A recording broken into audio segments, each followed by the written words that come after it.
Bienvenue dans Histoire, Rêves et Merveilles. Prépare-toi pour un merveilleux voyage. Ouvre grand ton imagination. L'histoire peut commencer. Il était une fois, dans un petit village entouré de collines vertes et de champs de fleurs, un garçon qui s'appelait Victor. Victor avait des cheveux qui bouclaient comme des nuages après la pluie et des yeux qui brillaient comme deux petites étoiles. Victor aimait penser. Il pensait le matin, il pensait le soir, et parfois même, il pensait en se brossant les dents. Il pensait à tout. Aux oiseaux, aux nuages, aux planètes, aux fourmis, à la confiture de fraises et même à pourquoi les chaussettes se perdaient toujours dans la machine à laver. Mais un jour, quelque chose d'extraordinaire arriva. Un matin, alors que Victor était assis sous un grand chêne pour réfléchir, il entendit « Ding dong !» Il sursauta. Il regarda autour de lui. Personne. Il leva les yeux. Pas de clocher. Pourtant, la cloche avait bien sonné. Il posa sa main sur sa tête, se gratta un peu les cheveux et dit « C'est bizarre. J'ai entendu une cloche, mais il n'y a pas de cloche. » Alors il se remit à penser. Il pensa très fort à ce drôle de bruit. Et soudain, ding, dong. Oh, fit Victor. Elle a encore sonné. Et cette fois, il était sûr d'une chose. La cloche sonnait, chaque fois qu'il pensait trop fort. Victor se mit à rire. Une cloche dans ma tête ? C'est drôle, mais aussi un peu embêtant. Comment réfléchir sans faire ding, dong tout le temps ? Alors il décida d'enquêter. Il prit son petit sac, son chapeau de paille, et partit chercher d'où venait cette cloche curieuse. Sur le chemin, il rencontra Mademoiselle Lucette, la boulangère. Elle portait un grand tablier plein de farine et sentait bon le pain chaud. « Bonjour, Victor. Tu as l'air bien pensif aujourd'hui. »« Bonjour, Mademoiselle Lucette. »« Dites, avez-vous déjà entendu une cloche qui sonne toute seule ? » ?»« Une cloche toute seule ? » ?»« Non, mon petit. Les cloches, ça se sonne avec les mains. » Et pendant qu'elle parlait, ding dong. Ah, la revoilà, s'écria Victor. Lucette sursauta, fit tomber un petit pain et dit « Mais je n'ai rien entendu. » Victor comprit alors que lui seul pouvait entendre la cloche.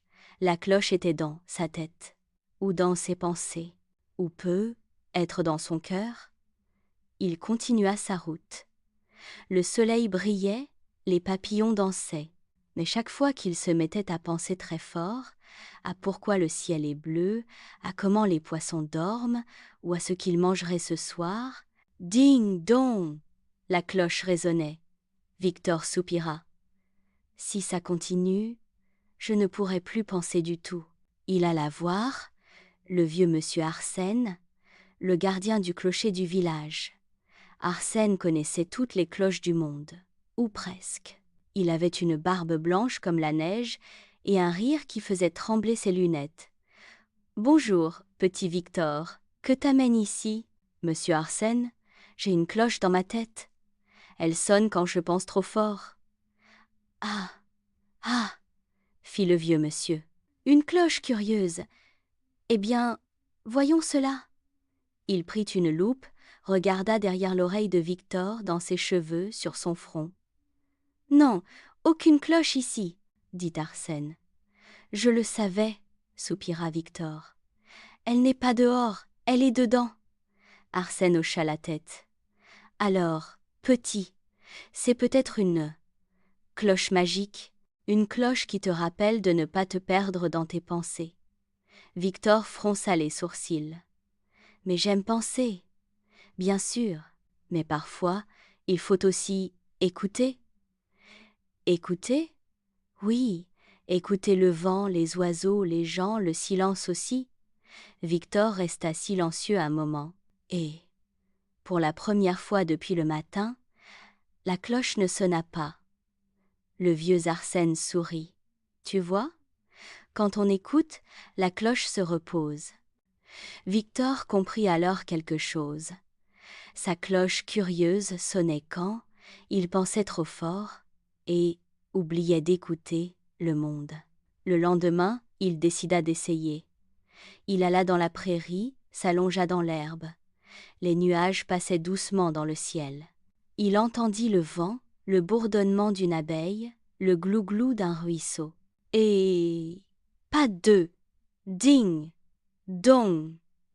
Victor sourit. Il ferma les yeux. Le monde semblait tout doux, mais, évidemment, Victor restait Victor. Un petit garçon curieux qui pensait beaucoup. Alors parfois, quand il réfléchissait trop longtemps à une devinette ou à une idée farfelue, ding, dong. Mais maintenant, au lieu d'avoir peur, il riait. « Oh, toi, la cloche curieuse, tu me rappelles d'écouter un peu. Merci. Et hop !» Il respirait un grand coup, ouvrait les yeux, écoutait le monde autour de lui, et la cloche s'arrêtait aussitôt. Les jours passèrent. Victor apprit à penser et écouter, à rêver et regarder, à parler et se taire. Et grâce à sa cloche curieuse, il devint un garçon très sage, mais toujours plein d'imagination. Parfois, le soir, avant de dormir, quand tout était calme, Victor fermait les yeux et murmurait « Bonne nuit, petite cloche curieuse, merci de veiller sur mes pensées. » Et très doucement, au loin, on pouvait entendre « ding, dong » comme un tout petit « bonne nuit » en retour. C'est la fin de notre histoire, mais le rêve continue. Un petit dessin magique t'attend dans la description. Si l'histoire t'a plu, abonne-toi et rejoins-nous pour de nouvelles aventures magiques d'histoire, de rêves et de merveilles. À très bientôt!